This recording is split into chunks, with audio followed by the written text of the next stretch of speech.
Nos encontramos en el verano de 1840. Un jefe de los Oglala, de la tribu Sioux Oglala, acaba de derribar un venado. Se acerca a él. Contempla su presa. No ha hecho otra cosa sino lo que venían haciendo sus ancestros durante siglos, durante milenios. Ha cazado una vez más. Va a surtir de carne a su tribu.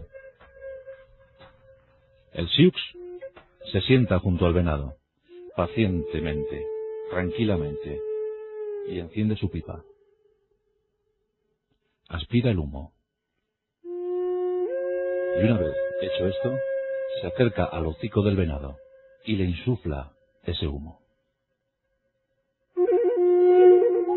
Hombre y animal quedan unidos por ese humo de los siglos, ese humo de los milenios. La tierra les había dejado avanzar, la tierra les había dejado vivir. Bueno era, por tanto, que el Sioux agradeciera al venado su sacrificio para que la tribu Sioux pudiera seguir adelante.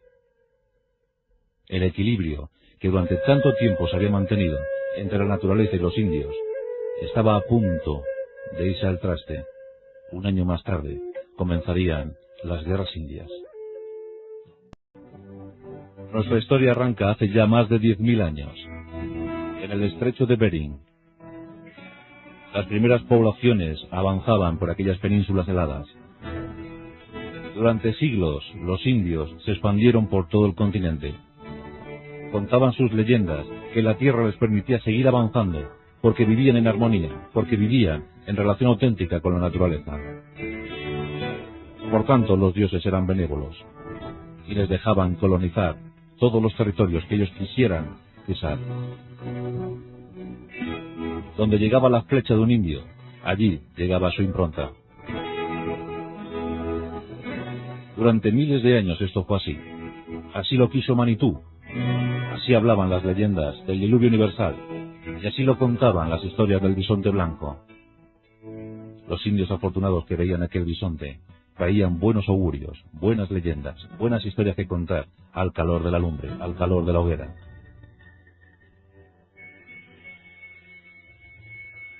Durante siglos los indios vivieron en perfecta armonía. Dentro de su etnia, cientos de tribus que iban poblando paulatinamente el norte, el este, el oeste, el sur de Norteamérica y más allá. Desde el estrecho de Bering hasta la Patagonia, los indios daban sentido a su vida. Pero algo entorpeció todo. Algo terminó con todo. Algo lo invadió, lo inundó todo.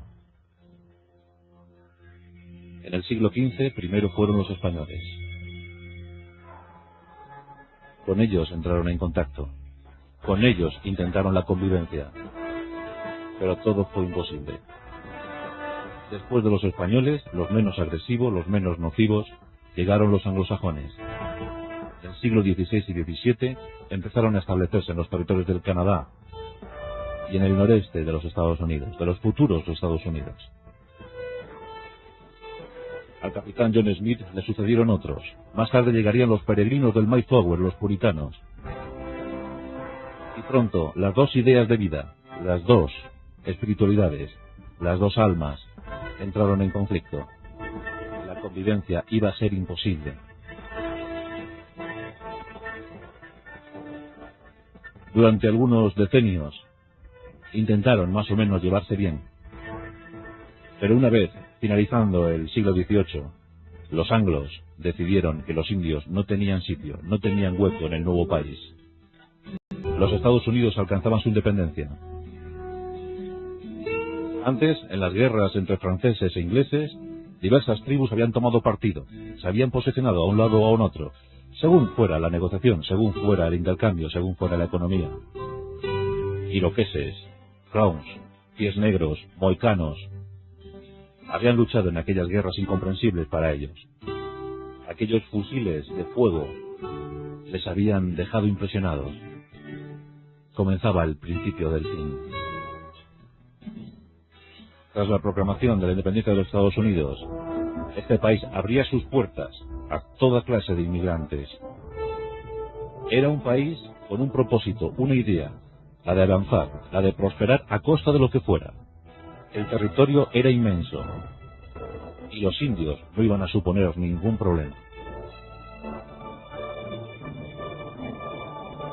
Los indios fueron siendo relegados de una forma u otra a sus territorios ancestrales, a sus montañas, a sus bosques, aquellos que todavía les amparaban. Pero tras ellos iban los primeros tramperos, los primeros mineros, los primeros buscavidas. Sí, buscando fortuna, la que no habían encontrado en Europa, intentaban obtenerla en aquellos territorios vírgenes. La fiebre del oro, la fiebre por conseguir pieles, la fiebre por el progreso. Eran los primeros años del siglo XIX. Riadas humanas llegaban desde el continente europeo. Todos exigían una oportunidad. ¿Estarían los indios dispuestos a conceder esa oportunidad? Evidentemente no. Los blancos llegaban para pedir su tierra, y ellos la defenderían. No conocían otra cosa, no sabían otra cosa, no podían vivir de otra manera. En 1822, tras la muerte de tres mineros insolentes que habían entrado en las tierras sagradas de los indios, el ejército federal norteamericano bombardea por primera vez un poblado indio.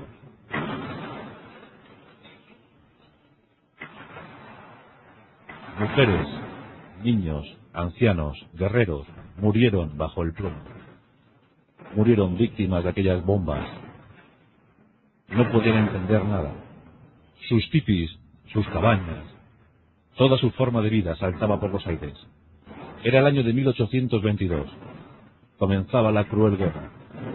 Los blancos, los chaquetas azules, no pararían hasta que en 1890 masacraron al último grupo de Sioux. Era el principio de las guerras indias.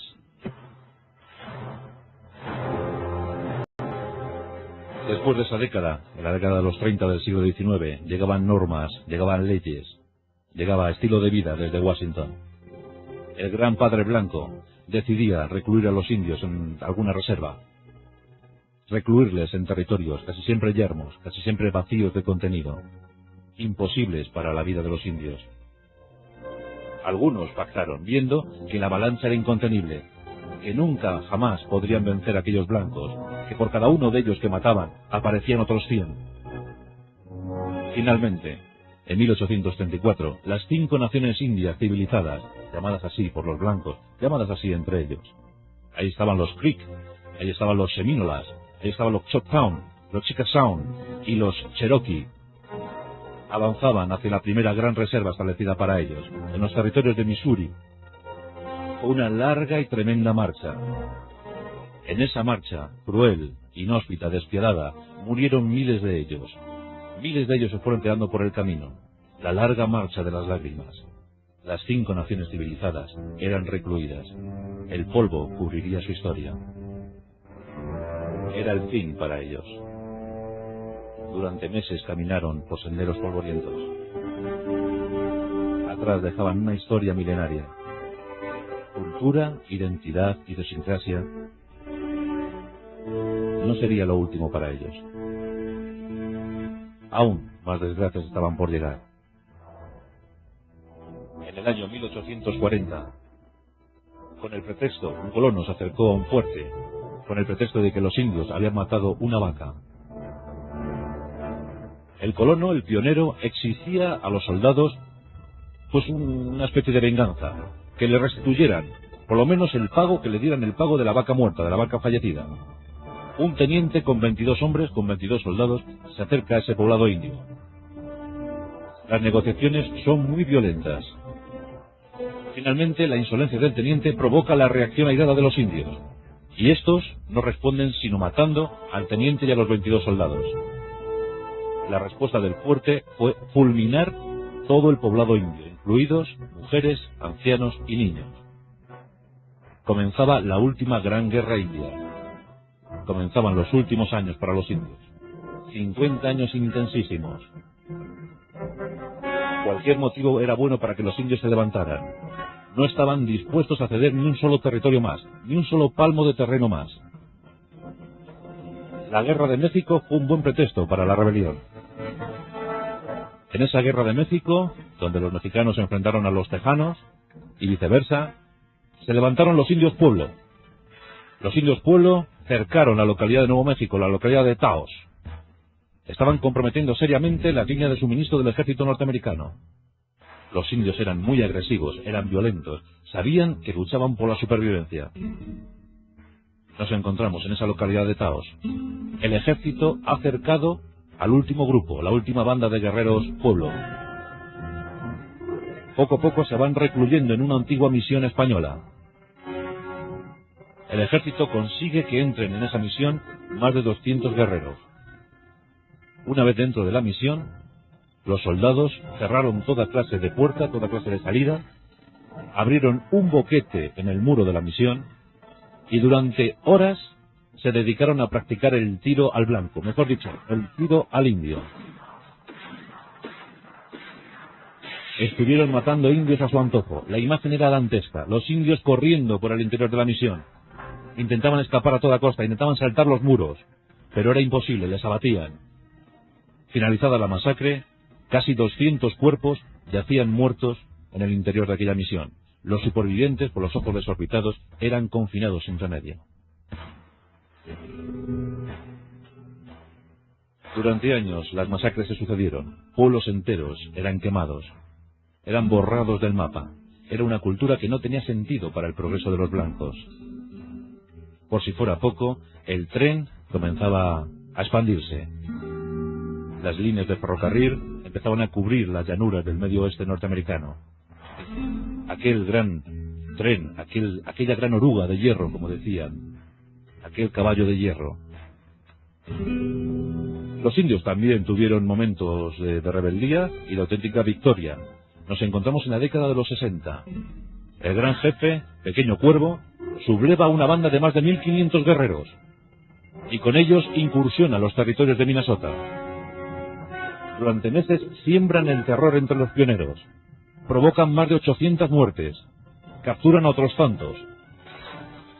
Durante meses los indios eran temidos y temibles. Sus flechas surcaban los aires de Minnesota. Una auténtica rebelión rojiza. Su leyenda negra se incrementó, circuló por todos los territorios norteamericanos. Veían en los indios auténticos demonios, demonios de la noche. Familias enteras de pioneros fueron exterminadas. Las caravanas eran también sometidas al ataque de los indios. Todos recordaréis la famosa imagen de la caravana haciendo círculo y defendiéndose del ataque de los indios. Esto ocurría en aquella década de los 50-60. 800 muertos blancos, eso fue demasiado. El ejército norteamericano comenzó a tomar represalias, y de esas expediciones punitivas se lanzaron contra el pueblo indio. No importaba si eran Sioux, si eran Cheyennes, si eran Arapahoes. El indio bueno es el indio muerto, era uno de los lemas. Finalmente estalló la guerra civil, la guerra de secesión. A estas alturas del siglo XIX, la línea fronteriza estaba sembrada por los fuertes. En esos fuertes de la frontera, más de 8.000 soldados, más de 8.000 efectivos regulares del ejército norteamericano controlaban el ímpetu de los indios. Esos fuertes, más o menos, intentaban ser justos y equitativos, y dar a unos y a otros, porque las disputas, la tensión entre los pioneros, entre los colonos y los indios, era notable, muy notable. Pero al estallar la guerra civil, los indios ya no estaban en las reservas, se salían, se escapaban de ellas, huían de ellas. Los soldados regulares fueron movilizados hacia el frente, hacia la zona de combate entre los nordistas y los sudistas. Y su puesto en los fuertes fue ocupado por regimientos de voluntarios. Y esa fue una nueva desgracia para el pueblo indio. Aquellos regimientos de voluntarios odiaban ferozmente a los indios. Habían tenido bajas, y esas bajas habían sido causadas por los indios. Los regimientos de voluntarios, más que impartir justicia, repartieron injusticia por todas las llanuras norteamericanas. Las guerras se recrudecieron. Nos encontramos en el año de 1864, en aquel otoño tan oscuro. Mientras todavía se combatía en los frentes de la guerra civil, vemos a un regimiento de voluntarios. Es el tercer regimiento de caballería, el regimiento de voluntarios del Colorado. A su frente, un antiguo pastor metodista, de nombre Chivington, ahora convertido en coronel, el coronel Chivington.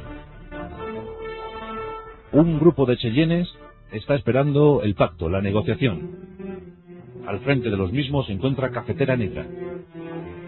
Cafetera Negra era un viejo y curtido jefe. Le quedaban muy pocos bravos, muy pocos jóvenes para luchar. Tenía una tribu de 500 hombres, mujeres, niños, ancianos, con pocos caballos, con poca comida. Estaban cerca de Sand Creek, y estaban cerca, esperando la negociación, esperando el cobijo, esperando que los blancos le permitieran a su pueblo seguir viviendo. Pero Chivington estaba cerca, y el tercer regimiento de caballería estaba impaciente. Antes de que se produjera cualquier diálogo, antes de que llegara cualquier carta de Washington, Chivington ordenó montar a sus 700 hombres. En una fría y brumosa mañana de aquel otoño de 1864, el tercer regimiento de caballería rodeó el poblado donde estaban los 500 cheyennes de Cafetera Negra. A la orden de Chivington, los hombres cargaron. Una carga despiadada, una carga tremenda, impactante. 700 hombres en el retiro del tercer regimiento de Colorado de caballería entraron en el poblado de los cheyennes. Durante horas hicieron lo que les dio la gana. Durante horas dispararon, hicieron blanco con los niños, les colocaban en fila y les disparaban, les cortaban las cabelleras a los jóvenes, violaron a las mujeres, mataron a los ancianos, por supuesto, destrozaron lo que quedaba del poblado. Cuando finalizó su trabajo, Chivington dijo orgulloso: "No he hecho otra cosa sino cumplir con mi tarea". Sobre el suelo, 200 cadáveres, 200 cheyennes, en su mayoría mujeres violadas, niños con la cabeza arrancada, jóvenes con la cabellera cortada. La noticia sobrecogió a la sociedad civil norteamericana, pero nadie hizo nada. Al fin y al cabo, los 200 muertos eran cheyennes. Y así, una historia tras otra. En la epopeya de los indios, también hay que hablar de George Armstrong Custer, el héroe de la guerra civil, aquel que en Appomattox había recibido la bandera sudista de manos del general Lee. Los sudistas se habían rendido. Y George Armstrong Custer, el jovencísimo Armstrong Custer, ya era general de división de voluntarios, había sido uno de los hombres más destacados, un héroe auténtico de la guerra civil. Pero no sería lo mismo después. Rebajado a la categoría de teniente coronel, incluso procesado por el maltrato que propinaba a sus hombres, George Armstrong Custer iba a encontrar una nueva oportunidad en la guerra con los indios. El gobierno de Washington necesitaba hombres avezados, hombres curtidos, y Custer lo era. Se organizó de nuevo su famoso 7º regimiento de caballería. Nos encontramos en el año de 1868, en las riberas del río Washita. Black Tekel, el famoso jefe Black Tekel, se encuentra con sus cheyennes allí. No espera ningún ataque, espera, como siempre, recibir cobijo de los blancos. Espera recibir cobijo para pasar un buen invierno. Apenas le quedaban víveres y quería pasar ese invierno. No esperaba ningún ataque. Pero Custer, ebrio de gozo, ebrio de venganza y posiblemente de otras cosas, ordena situar su 7º regimiento de caballería frente al poblado de Black Tekel. En idénticas circunstancias a la del coronel Chivington, ordena un ataque frontal contra los cheyennes. El río Washita, durante minutos, durante horas, cambió sus aguas limpias y puras, por otras rojas, provenientes de la sangre de los cheyennes. Más de 150 muertos. Cuando se hizo el recuento de los 150 muertos, apenas 15 de ellos eran bravos guerreros. El resto, lo mismo, mujeres, niños, ancianos. Custer regresó orgulloso al fuerte con 50 prisioneros. Las órdenes habían sido tajantes. Aunque se ataque a los cheyennes, no se deberá matar población civil, no se deberá matar a mujeres, niños y ancianos. Custer desatendió esto. A Custer nadie le dijo nada. La matanza del río Washita inspiraría después a posteriori películas como la de Pequeño Gran Hombre. Pero eso ya fue demasiado tarde, fue 100 años después. Mientras tanto, los indios iban desapareciendo. A Custer le llegaría su San Martín en aquel junio de 1876. Los indios recobraron venganza. Los indios proclamaron su última gran victoria. Tras la ocupación de las montañas sagradas, de las montañas negras, los indios consiguieron una victoria espectacular en Little Big Horn.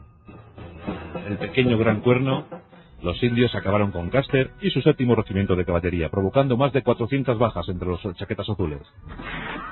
Fue la última gran victoria para los Cheyenne, los Sioux, los Arapahoes. Caballo Loco y sus bravos guerreros, su banda de más de 4.000 guerreros, consiguieron la victoria. Más tarde huirían hacia los territorios del norte. Acompañaban jefes como Gal, jefes como Toro Sentado. Tras 12 batallas en las que siempre perdieron los indios, algunos jefes se refugiaron en Canadá. Casi todo estaba perdido. En 1881, Toro Sentado se entregaba a los blancos. 3 años de cárcel para él. Y finalmente, casi como mozo de feria, en el salvaje oeste de Buffalo Bill. Caballo Loco había muerto a bayonetazos intentando escapar del fuerte. Uno tras otro, los grandes jefes indios fueron cayendo. Pero faltaba uno. Quedaba uno. Era un chamán de los Apaches Chiricahuas. Era Jerónimo. Jerónimo con sus hombres, el auténtico tigre humano, habían diezmado la población de Nuevo México. Habían provocado centenares de bajas entre los soldados y entre la población pionera. Durante años, el coronel Krug le estuvo persiguiendo. Todo fue imposible. Parecían fantasmas, decían. Se internaban en las sierras, comían raíces, comían de lo que había. Dicen que incluso llegaron a comer arena. Era el espíritu indomable de una etnia orgullosa, y eran sus últimos representantes en libertad.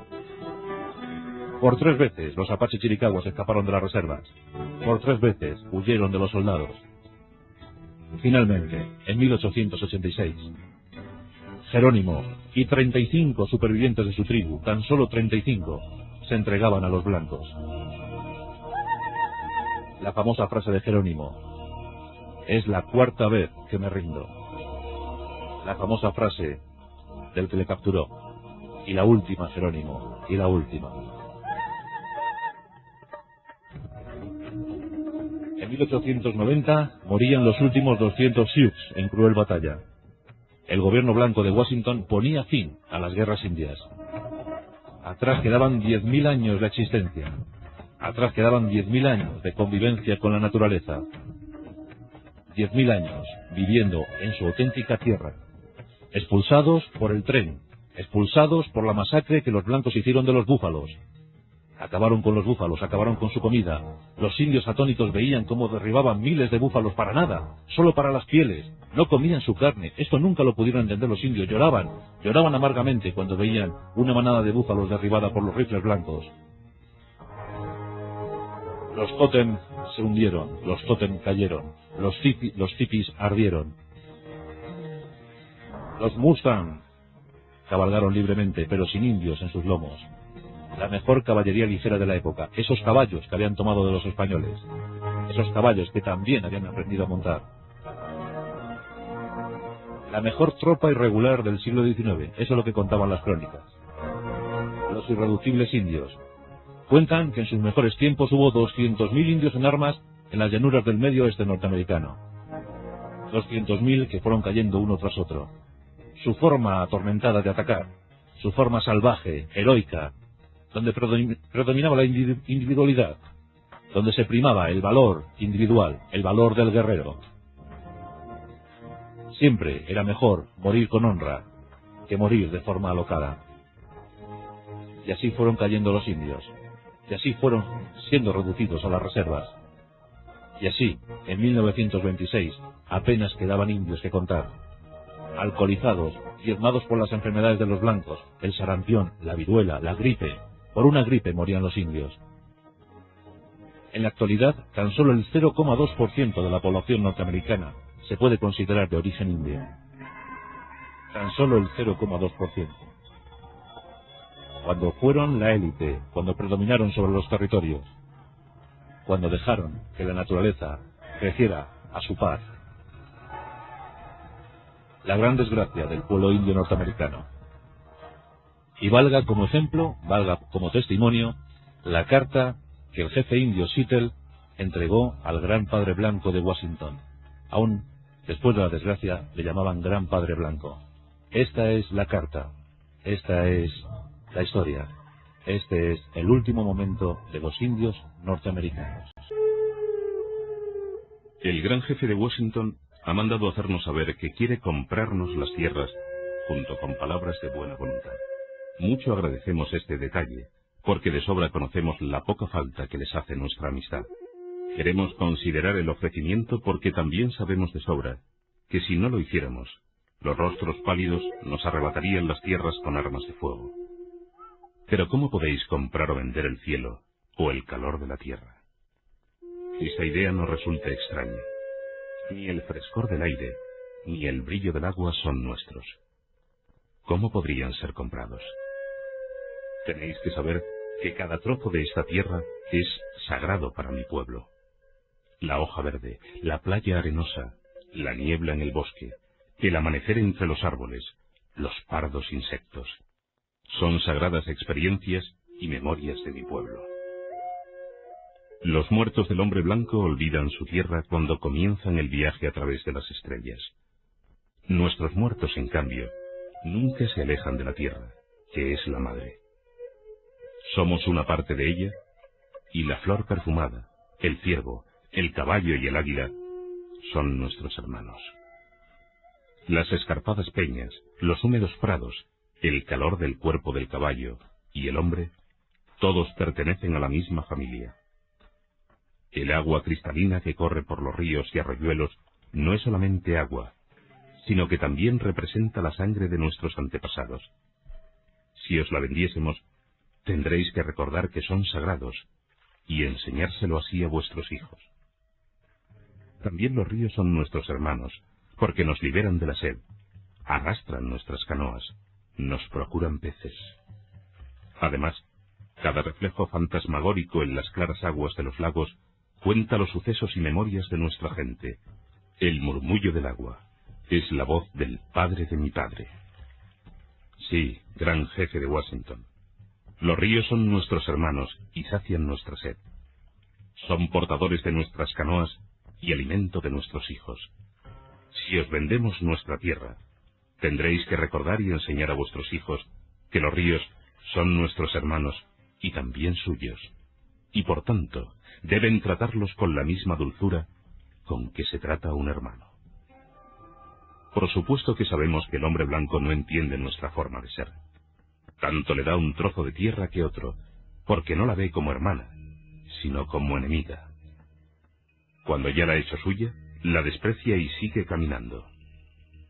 Deja atrás la tumba de sus padres sin importarle. Secuestra la vida de sus hijos y tampoco le importa. No le importa la tumba de sus antepasados ni el patrimonio de sus hijos olvidados. Trata a su madre la tierra y a su hermano el firmamento como objetos que se compran, se explotan y se venden como ovejas y como cuentas de colores. Su apetito devora la tierra, dejando detrás todo un desierto. No lo puedo entender. Vuestras ciudades hieren los ojos del hombre piel roja. Quizás sea porque somos salvajes y no podemos comprenderlo. No hay un solo sitio tranquilo en las ciudades del hombre blanco. Ningún lugar donde se pueda escuchar en la primavera el despliegue de las hojas o el rumor de las alas de un insecto. Quizá es que soy un salvaje y no comprendo bien las cosas. El ruido de la ciudad es un insulto para el oído. Y yo me pregunto, ¿qué clase de vida tiene el hombre que no es capaz de escuchar el grito solitario de una garza o la discusión nocturna de las ranas alrededor de la balsa? Soy un piel roja y no lo puedo entender. Nosotros preferimos el suave susurro del viento sobre la superficie de un estanque, así como el olor de este mismo viento purificado por la lluvia del mediodía o perfumado con aromas de pinos. Cuando el último piel roja haya desaparecido de esta tierra, cuando no sea más que un recuerdo su sombra, como el de una nube que pasa por una pradera, entonces todavía estas riberas y estos bosques estarán poblados por el espíritu de mi pueblo. Porque nosotros amamos este país como ama el niño los latidos del corazón de su madre. Si decidiese aceptar vuestra oferta, tendré que poneros una condición: que el hombre blanco considere a los animales de esta tierra como hermanos. Soy salvaje y no comprendo otro modo de vida. Tengo vistos millares de búfalos pudriéndose abandonados en las praderas, muertos a tiros por el hombre blanco desde un tren en marcha. Soy salvaje y no comprendo cómo una máquina humeante puede importar más que el búfalo, al que nosotros matamos solo para sobrevivir. ¿Qué puede ser el hombre sin los animales? Si los animales desapareciesen, el hombre moriría en una gran soledad. Todo lo que le pasa a los animales, muy pronto le sucederá también al hombre. Todas las cosas están ligadas. Debéis enseñar a vuestros hijos lo que nosotros hemos enseñado a los nuestros, que la tierra es nuestra madre. Todo lo que le ocurre a la tierra, le ocurrirá a los hijos de la tierra. Si los hombres escupen en el suelo, se escupen a sí mismos. De una cosa estamos bien seguros: la tierra no pertenece al hombre, es el hombre el que pertenece a la tierra. Todo va enlazado, como la sangre que une a una familia. El hombre no tejió la trama de la vida, él es solo un hilo. Lo que hace con la trama, se lo hace a sí mismo. Ni siquiera el hombre blanco, cuyo Dios pasea y habla con él de amigo a amigo, queda exento del destino común. Después de todo, quizás seamos hermanos. Ya veremos. Sabemos una cosa que quizá el hombre blanco descubra algún día: nuestro Dios es el mismo Dios. Vosotros podéis pensar que ahora Él os pertenece, lo mismo que deseáis que nuestras tierras os pertenezcan. Pero no es así. Él es el Dios de todos los hombres, y su compasión alcanza por igual al piel roja y al hombre blanco. Esta tierra tiene un valor inestimable para Él, y si se daña, provocaría la ira del Creador. También los hombres blancos se extinguirán, quizá antes que las demás tribus.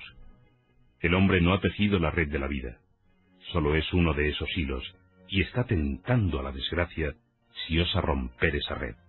Todo está ligado entre sí como la sangre de una familia. Si ensuciáis vuestro lecho, cualquier noche moriréis sofocados por vuestros excrementos. Pero vosotros caminaréis hacia la destrucción, rodeados de gloria y esplendor por la fuerza de Dios, que os trajo esta tierra, y que por algún designio especial os dio dominio sobre ella y sobre el piel roja. Ese designio es un misterio para nosotros, pues no entendemos por qué se exterminan los búfalos, se doman los caballos salvajes, se saturan los rincones secretos de los bosques con el aliento de tantos hombres, y se atiborra el paisaje de las exuberantes colinas con cables parlanchines. ¿Dónde está el bosque espeso? Desapareció. ¿Dónde está el águila? Desapareció. Así se acaba la vida, y solo nos queda el recurso de intentar sobrevivir.